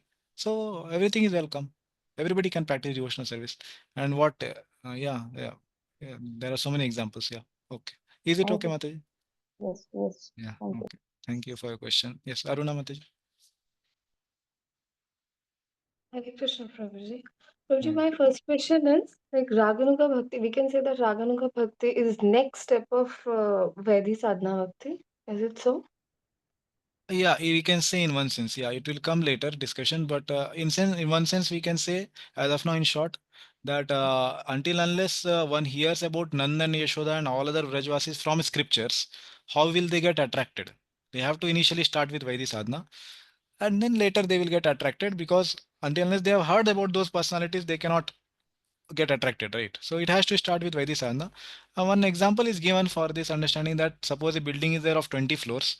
So it's like first three floors we have to go by staircase. That is Vaidhi sadhana bhakti. And after that there is a choice. He can either take the elevator of Raganuga sadhana bhakti and directly go to 20th floor, or he can continue the staircase of Vaidhi sadhana bhakti. Both the choices are there. 20th floor is like attaining bhava bhakti. Okay, both will reach. Okay, but there is a choice given at certain stage. Okay, and that choice is not ours. That is bestowed by great devotees or Lord. Okay, that we'll see later details. Okay, Prabhuji. And the second one is, as you said, even devotees who are attracted by the, or maybe who follows in the footsteps of eternal devotees like Nanda and Yashoda, they Hmm. also have spiritual master. Yeah, So yeah, this yeah, thought came in my mind. They have spiritual masters like we have while yeah, yeah. practicing Vaidhi Sadhana Bhakti, or they consider Nanda and Yashoda as their spiritual No, master. no, no, no. Nanda and Yashoda, there is a particular term which will be told there is a Ragatmika. Okay, they are called Ragatmika devotees. Okay, they are different. They are the personalities whom the person is attracted to, whom he wants to do service in spiritual world, assisting them. But obviously that he has to first do regulative principles. So first regulative principle is Adav Guru Padashraya. Guru Padashraya means taking shelter of Guru. That regulative principle he has to follow. Okay, that when he follows, then only he can attain the perfection of his sadhana, because sadhana process has to be done to attain perfection. So he has a guru, and everybody like in ISKCON may have like that. In ISKCON also there can be devotees who are Raghunath sadhakas with no, gurus, which everybody has. Very much possible.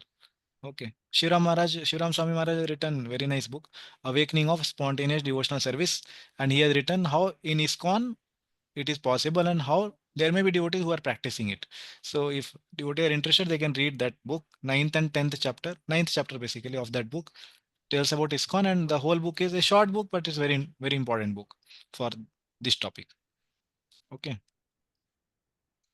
Okay, so is it like that majority of us who are in ISKCON, they are, matlab, I don't know if I should say like this or not, but are they practicing Vaidhi Sadhana Bhakti? More of us, like, we are in this level.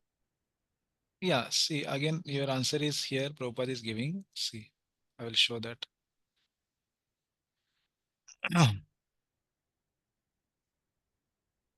The idea is that one should continue to act as a neophyte devotee. Okay, so what Prabhupada actually means here, later also he'll explain that even though one might have reached a advanced stage, what is meaning of advanced stage in this chapter? Prabhupada is telling is Raganuga Sadhaka. Okay, because this whole chapter is about that only.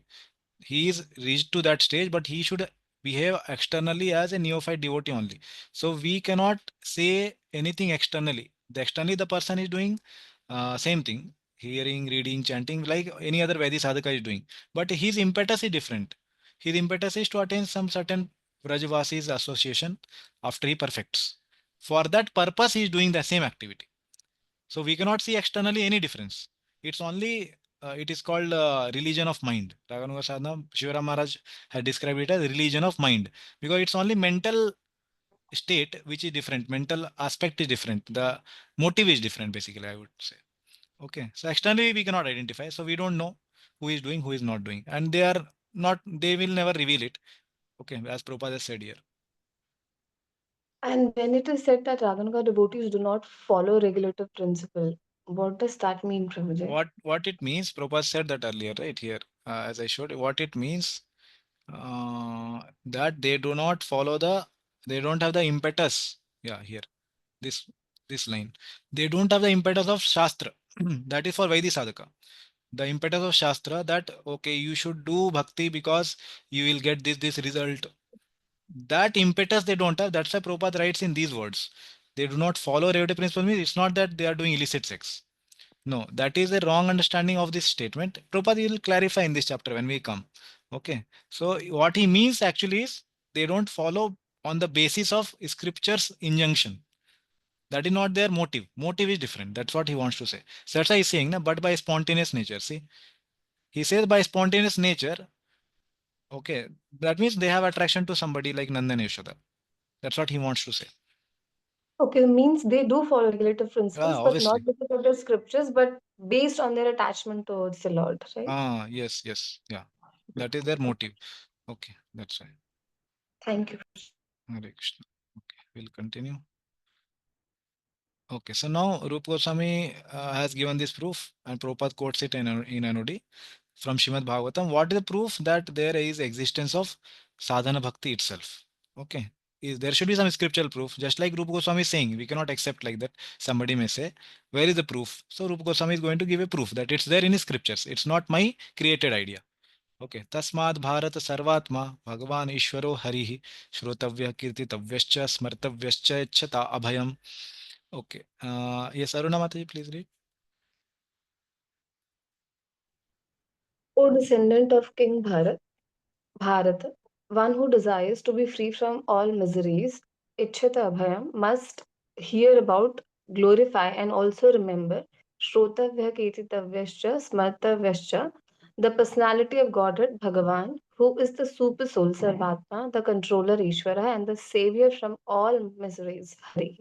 Yeah. So a person is being instructed here. Sukadeva Goswami is telling to all the Vaidhi sadhakas. Why do we say it is for Vaidhi sadhaka? Because there is instruction. Must hear about hear, glorify, remember. These are the processes of Navavida Bhakti. And Sukadeva Goswami is giving an instruction. They must do it. That means the person who acts on basis of the instruction of the scriptures and the spiritual master is called a Vaidhi Sadhaka. Okay, so let's read what is being said here. Yeah, continue.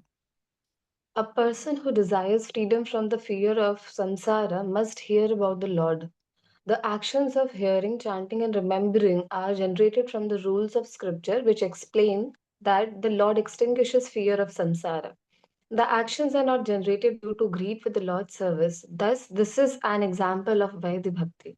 Yeah, so Rupa Goswami is saying that here is a example or that shloka is proof that Vaidhi Bhakti is existing in the scriptures. Okay. And again, as Prabhupada gave the example of child's walking, the actions are the sadhana bhakti process. Okay, that is there, and it is not generated due to greed. Greed again is laulyam, which is qualification to practice raganuga sadhana bhakti. Okay, it is not due to the greed for attaining the service to Nanda and Yashoda. It is not due to that greed, but it is due to the rules of scriptures. That's what he wants to say. Okay, it is because of rules of scriptures. Shastra Sashan. Okay, Shastra Sashan. That was told earlier. Definition of Vaidhi Sadhana Bhakti. Okay, this is Vishwanath Thakur's commentary on this. Yeah, yeah, continue. Okay, One should all. 1 minute. Sorry. 1 minute. Yeah, yeah. Okay. This is another proof given. I'll just tell the shloka. Smartavya satatam Vishnu Vishmartavyo na jatuchit sarva vidhi nishedhashur etayor eva kinkaraha. This is proof given by Rupa Goswami from Padma Puran that yeah, there is existence of Vaidhi sadhana bhakti sarva vidhi. Okay. Please read. One should always remember Vishnu and never forget him. All injunctions and prohibitions are dependent on these two principles. Yeah. So again, there is an instruction given to a person. One should always do what? Shravanam, Kirtanam, Vishnu, Smaratam, Pada Sevanam, all the 9 limbs. So again, instruction is given. Yes. Okay. Continue. Script, Scriptural injunctions such as Ahara Sandhya Upasita. One must worship daily at the Sandhyas and Brahmano na Hantabayaha. One should not kill a Brahmana and dependent Kinkaraha on the injunction to remember the Lord always and the prohibition never to forget him. To do the opposite, making remembrance of Vishnu secondary to all the other rules, will yield opposite results. Yeah. Because all rules are dependent upon remembrance of Vishnu, if one remembers Vishnu, what is instructed in all the other rules is accomplished. And because all prohibitions, such as killing cows and brahmanas, are also included in the rule to remember Vishnu, if one forgets Vishnu, that person should be considered to have accrued unlimited sins produced by committing all the prohibited acts.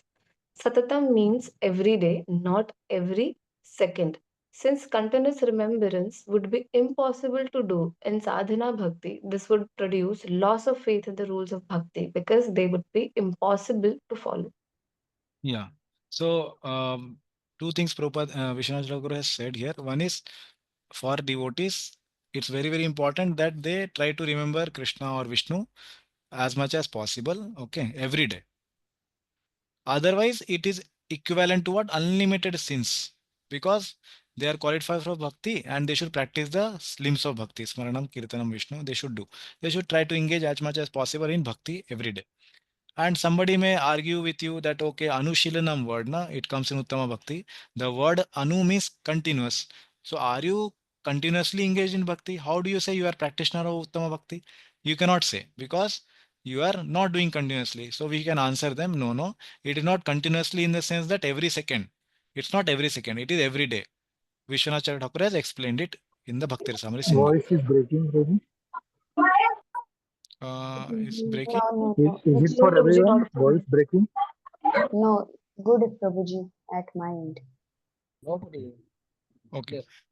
Okay, so Satatam means every day. We can tell them no. Satatam doesn't mean every moment. So a sadhaka bhakta is not supposed to be engaged every moment in bhakti. Even though sometimes he may not be engaging, he is still considered a practitioner because he is practicing. Na?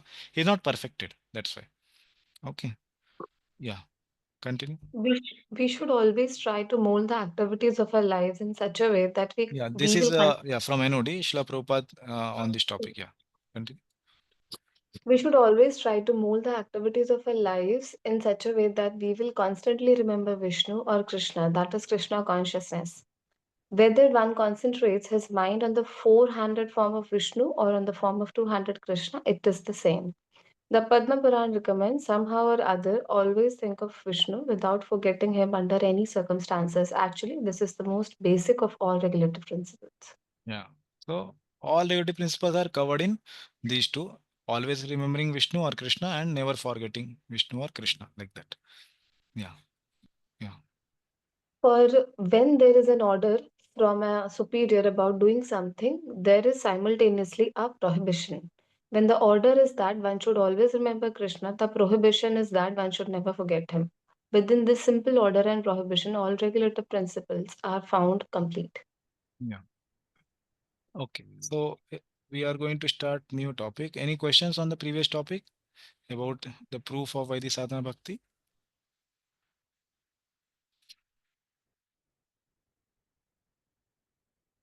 Okay. So now we'll go to the next topic. What is the result? Okay. What one will attain by doing Vaidhi Sadhana Bhakti? So previously we saw what one will attain by Sadhana Bhakti. Two things. Kleshagni means destruction of all the aprarabdha, prarabdha, avidya, everything will be destroyed, correct? And second thing was Shubhada, good qualities will manifest in the person, right? So now we'll see exactly what is there the result of Vaidhi Sadhana Bhakti. Okay. So this is Srimad Bhagavatam 11:27-49. एवं क्रिया योग पथितये पुमान वैदिक तांत्रिकये अर्चन उभयतः सिद्धिं मत्तो विन्दति अभीप्सिताम्. Okay, somebody else can read. Yeah, Mahesh Prabhu, would you like to read? Sorry, Prabhuji, I think I not renamed myself. Okay. By worshipping me through the various methods prescribed in the Vedas and Tantras, one will gain from me his desired perfection, both in this life and in next. Yeah, so he is saying by worshipping me means by doing Vaidhi Sadhana Bhakti through the various methods prescribed in the Vedas according to the scriptures, one will gain from me his desired perfection, whatever perfection he desires in this life, in the next also. So even if he wants dharma, artha, kama, moksha, he will get. Okay. And if he wants bhava bhakti or prema bhakti, that also he will get. Whatever he desires, he will get. So who wants prema bhakti and bhava bhakti, they are called practitioner of uttama bhakti. And those who want dharma, artha, kama, moksha, they are practicing mixed bhakti. Okay. Yeah. Please read. Srila Prabhupada on this verse, we can Conclude. conclude this statement by Krishna that activities in Krishna consciousness will give everyone all perfection in all desires. Thus, Krishna consciousness movement is so nice that there is no need of even designating oneself Brahmana, Kshatriya, Vaishya, Shudra, Brahmachari, Grihastha, Vanaprastha or Sannyasi. Yeah, so these are designations for external management purpose also, we can say, to just segregate that community of devotees like that. But internally at Chaitanya Mahaprabhu said, Iho Bahya.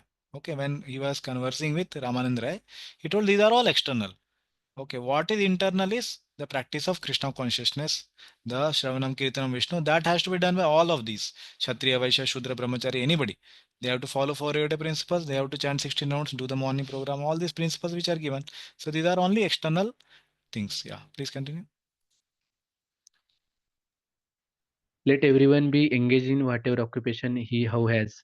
Simply let him worship Lord Krishna by the result of his activities in Krishna consciousness. That will adjust the whole situation and everyone will be happy and peaceful within this world. Yeah, so Prabhupada, many of his lectures, he will quote this concept and quote one shloka. Sthane sthita shrutivan tanubhi. Okay, he will quote that wherever you are situated, be situated there. Tanu, body, walk, mana. These three things he will say. Walk is your vocal sense, and then mana, mind. All three engage it in Krishna consciousness. Prabhupada quotes many, many times. Okay. Yeah. Results. Yeah. Yeah. So I'll just read the shloka. सुरऋषे विहिता शास्त्रे हरिम उद्दिश्य या क्रिया सैव भक्तिर इति प्रोक्ता तया भक्ति परा भवेत. Yeah, please read. Results of Vaidhi Sadhana Bhakti. O Devarshi, all activities prescribed in the scriptures with the Lord as the object are called Vaidhi Bhakti. By this performance of Bhakti, one attains Prema Bhakti. Yeah, so Pancharatna. yeah, Pancharatra. Pancharatra. Yeah, this from Pancharatra. So basically, if one wants, previously it was told all desires can be attained. Now he is saying that yeah, Prema Bhakti can be attained. Okay. So highest thing is also attained. And if somebody wants Dharma, Artha, Kam, Moksha, that is also available. Correct. Yeah, please read. Results of Vaidhi Sadhana Bhakti. Having shown the totality of results available from Vaidhi Bhakti, as in verse like ak- akama sarva kamova, the highest result is described in this verse. Yeah. So akama sarva kamova moksha kama udaradhi tivrena bhakti yogena yayeta purusha param. That is Srimad Bhagavatam. Yeah. Third canto. Yes. So there he is explaining akama, whether you have no desires, sarvakam, or you have all the kinds of desire, dharma, artha, kama, moksha, all these kind of desires. Kama, sarvakama, moksha kama, or you want desire liberation. Anything you want, tivrena bhakti yogena, you just perform bhakti, you will get. That's what he said. Okay, so even highest fruit like prema is also available. Okay. So now the next topic is who is qualified for taking up to Vaidhi Sadhana Bhakti. So now we have understood this Vaidhi Sadhana Bhakti is of which character? It is a purest Bhakti, Uttama Bhakti it is, right? But it is still in practice. It is a kind of practice. And it is based on what motive? Motive is Shastra. Okay. Shastra is the motive. So what is the qualification for a person who wants to do Uttama Bhakti, pure Bhakti?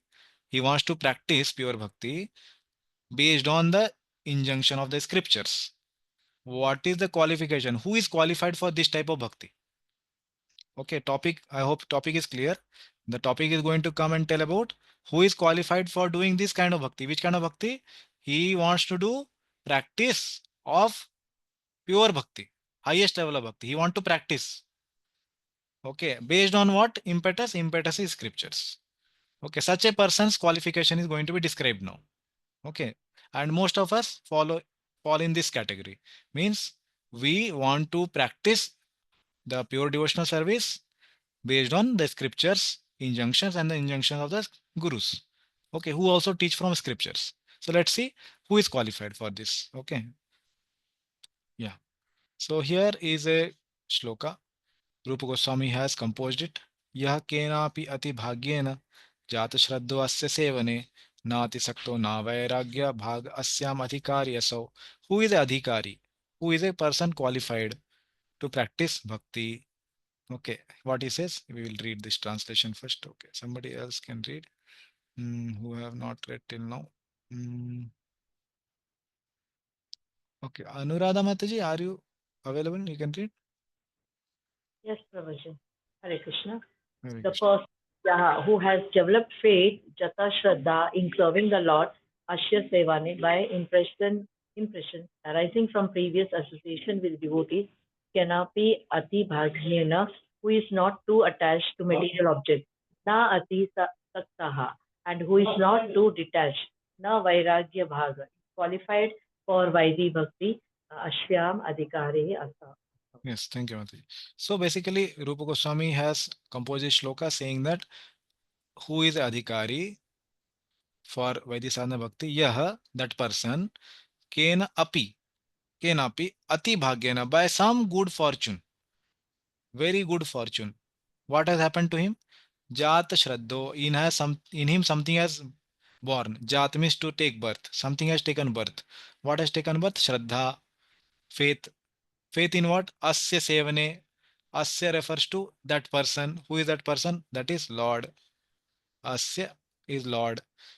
He has awakened faith in serving the Lord. First is faith. He has awakened. First thing is Shraddha. Now, second is that Nati Sakta. He should not be too attached to material objects.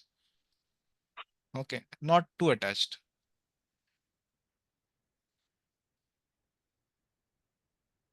And Na Vairagya.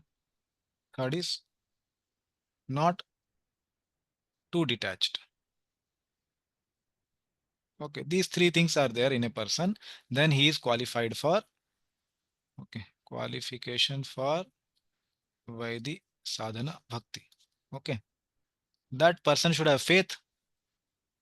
Second is he should not be too attached to the metal objects, and also he should not be too detached from metal objects. Okay, so we'll see the explanation. Yeah, Mataji, please read. Qualifications for taking up to Vaidhi Sadhana Bhakti. Ati Bhagyena means by special impressions arising from association with great devotees. Thus, the cause of faith is not material action, but bhakti in the form of association of devotees. Vairagya means a false renunciation, which is unfavorable for worship. Yeah, so he has explained now. Ati Bhagyana means what? Special impression. What is special impressions called? It's called Agyata Sukriti. In past life, he has received some Mahaprasad, some Kirtan, some Pravachan, which he was not aware that it is related to Krishna consciousness. It was Agyat. He was not devotee that time. But by receiving that again and again, he got faith. Okay. So thus the cause of faith is not material action, but association of devotees. Okay. That we have explained earlier many times that faith is only arisen because of association of devotees. Okay. And 10.51.53 Shrimad Bhagavatam. Many times we have seen Bhavapa Vargo Ramatam Yada Bhavet Janasya Tarhi Achyut Sat Samagama. That if the person has attained Achyut Sat Samagama, the devotees of the Lord, then the faith is arising in him. Okay, that is a praman for that reference. And what is the meaning of the word Vairagya? It means false renunciation. That person should not have false renunciation. Okay, yeah, continue. Devotee does not indulge in that false vairagya. However, it is understood he will endeavor for detachment from desires for material enjoyment through yukta vairagya, since that is favorable for development of bhakti. Yeah, so he is not too detached, but he is little bit detached also. He doesn't want to attach to that person which is not anukul for his bhakti. Okay, which is not favorable. He wants to get detached from that which is unfavorable. Okay, so now he is going to describe types of person qualified for Vaidhi sadhana bhakti. Okay, who are the three types of person? Three persons who are qualified for what? Vaidhi sadhana bhakti. That means those who follow the injunction of scriptures. Okay, based on that, who are the three types of person who are going to practice this kind of bhakti? Okay. Mm, okay, and one thing I want to show here, I don't know, it did not come here somehow. I will show it here. In the commentary to that shloka, okay, that is qualification for Vaidhi Sadhana Bhakti. Very important shloka is quoted, which we have discussed earlier in the Are We Practicing Pure Devotional Service? Okay, so that shloka I will show here again, which is quoted by Jiva Goswami. Yeah, very important. Yeah, because sometimes we may think that yeah, this Vaidhi Sadhana Bhakti also is very high thing. We are not Vaidhi sadhakas. Yeah. So there's same shloka, okay, that we read. Here is that shloka. Okay, the qualified person. This we read just now. And Rupa Goswami gives a proof for this from Shrimad Bhagavatam. Yatha Ekadashi from the 11th canto. Okay. This was not quoted in PPT. In 11th canto, this shloka comes. If somehow or other by good fortune one develops faith in hearing and chanting my glories, such a person being neither very disgusted with nor attached to material life should achieve perfection through the path of devotion to me. Same three things are mentioned, that he has got what? First is faith, and second he should not be very much detached and not too attached. Same thing. Okay, 11th canto also says. Okay, same thing Rupa Goswami also told. Now in this commentary, Jiva Goswami quotes a very important shloka that Lord describes awakening of this faith. Okay, yeah. So please read this part. Yes, Mataji. Having, Anyone?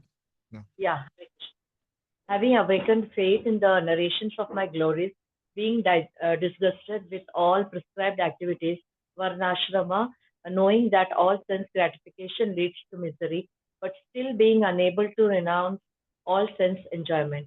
My devotee should remain happy and worship me with great faith and conviction. Even though he is sometimes engaged in sense enjoyment, my devotee knows that all sense gratification leads to a miserable result, and he sincerely repents such activities. Yeah.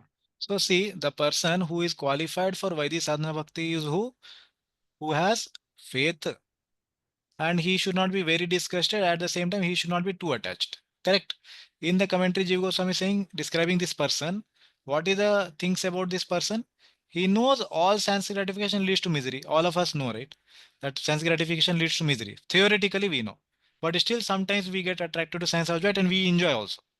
So we may think because of this enjoying tendency that I am not Anyabhilashita, Sunyam, and I am not Anukulena, Krishna Anushilanam. All these things are not there in me. I'm not practicing pure bhakti. Okay, I'm not even Vaidhi sadhaka. We may think like that, but still being unable to renounce all sense enjoyment, my devotee should remain happy. Krishna is saying. Okay, this is Krishna telling to Uddhava. And worship me with great faith and conviction. Krishna is telling. And then what he says? Even though he is sometimes engaged in sense enjoyment, my devotee knows that all sense gratification leads to miserable result, and he sincerely repents such activities. So if we are sincere and we are repenting when we are engaging into sense gratification, and we have put it into the category of anartha, that yeah, these are the anarthas which the bhakti will eradicate, then we should understand that even though we may have the desires for sense gratification, it will go away in bhakti in due time as we practice bhakti. Okay, and we are still the practitioners of uttama bhakti, that is pure bhakti, but we have to be practitioners, we are not perfected. Okay, so many times this question will come and many devotees may propose that we are mixed devotees because we have not purified our desires. So we can answer that yeah, we have impure desires that will go away in another nivritti step. Okay, it's not that we have to be free of all material desire to start bhakti, Shuddha Bhakti. That is not said. Even a person having the desires of sense gratification can do bhakti, and Krishna is saying he should remain happy and worship me with great faith and conviction. Okay. So we are practicing and that will go away in time. Okay. This is one very important thing I wanted to show. Okay. So the last topic of this is that the three types of practitioners, and we'll see this one type at least. Uttama Adhikari. First one, who is a Adhikari means who is qualified person. This is a person who is highly qualified. He is a topmost qualified person. Of what?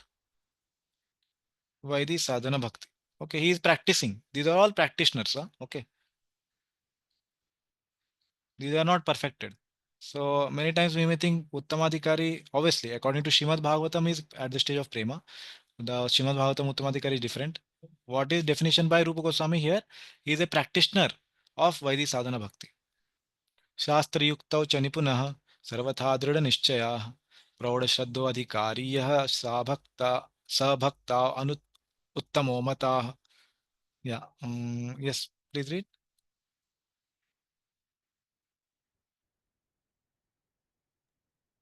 Shall I read, Prabhuji? Yeah, yeah. The person who is skillful in scripture and logic, Shastre Yuktao Cha Nirguha, completely firm in his belief with deep faith, is considered qualified as Uttama in Vaidhi Bhakti. Yeah. So he should have three qualities. First quality is skillful in scripture and logic. Okay, this is the first quality of this person. Second, completely firm in his belief or faith. Third, with deep faith. Okay, completely firm, sarvatha Trida Nishchaya, completely firm in his belief. Third is he has deep faith, proud Shraddha. He is considered qualified as Uttama Vaidhi Bhakti. Okay. So he is a topmost practitioner of Vaidhi Sadhana Bhakti. Yeah. Please read. Samadhikari, impetus for Vaidhi Bhakti is teachings of scripture. Thus, it may be concluded that the root cause of a person's bhakti is faith in the content of scriptures. Conviction in the contents of the scriptures is called Shraddha or faith. This is the definition of Shraddha, and this person has faith in the scriptures. Okay. He has the faith in the content of the scriptures. Yeah. Read on. According to the degree of faith in the scriptures, there will be classifications of persons possessing that faith.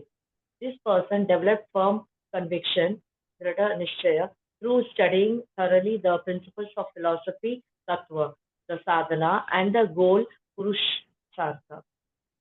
That is the meaning of Sarvataha in all ways. Yeah. So we have a pyramid. So here there is Uttama Adhikari, there is Madhyama Adhikari, and there is Kanishta Adhikari. Okay, and this is the pyramid of faith. So more faith who has, he is Uttamadhikari, lesser Madhyamadhikari, least is Kanishtadhikari. That will be explained in the next session. Okay. Yeah, continue. Yukti or logic refers to logic following the statements of scriptures. या पूर्व अपर अनुरोधेन कोनु अर्थो अभिमतो भवेत् इति आद्यम ऊहनम तर्कः शुष्क तर्कम तु वर्जयेत्. So this logic na is not dry material logic. Okay, it is based on scriptural logic. Okay, please read. A meaning should be accepted, artha no abhimato bhave, with reference to what precedes and follows. Purva apara anuradena.